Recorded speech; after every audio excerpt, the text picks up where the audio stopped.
We started Practical Farmers of Iowa in 1985, which was a grassroots farmer organization interested in profitable, environmentally sound agriculture. You were involved in starting that, yes. weren't you? I was going to ask you about the Practical Farmers.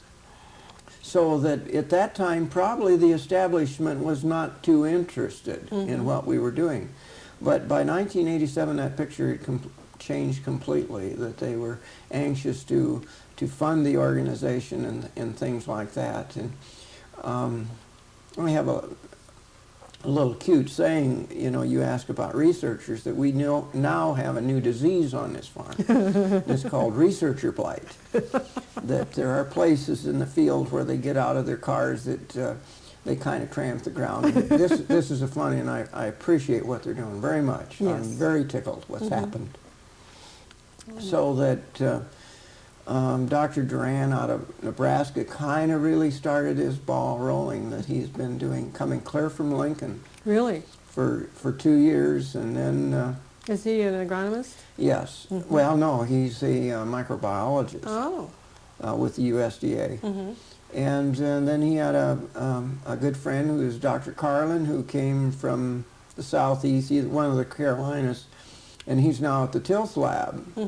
So then he was involved with Duran's experiments, and then he's involved now with the Tilth Lab, the comparison study of conventional and alternative farming between two different, our system and a neighbor system. So, and then Dr. Cruz is involved with the strips, and there's been others down through the years that, and since we have done the randomized replicated trials, that made it very easy for the academic people to come and do more complicated testing on top of our basic trials. It has been very, very nice, a very nice working relationship. So out of this, with Practical Farmers of Iowa, when we were funded with oil overcharge money through the Department of Agriculture, Iowa Department of Agriculture, that our coordinator became an extension position at Iowa State University, and that may have been one of the first for a grassroots sustainable ag group having a contract with the university, a subcontract with the university, and that's been very helpful.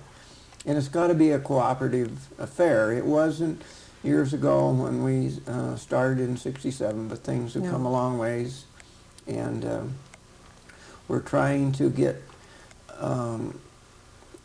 people going back and forth, that, you know, some farmers who felt they were burnt and didn't want to have anything to do with establishment, they're going back through the doors, and the researchers are coming out through the doors and working on the farms, and it's good. Yes. A very good situation.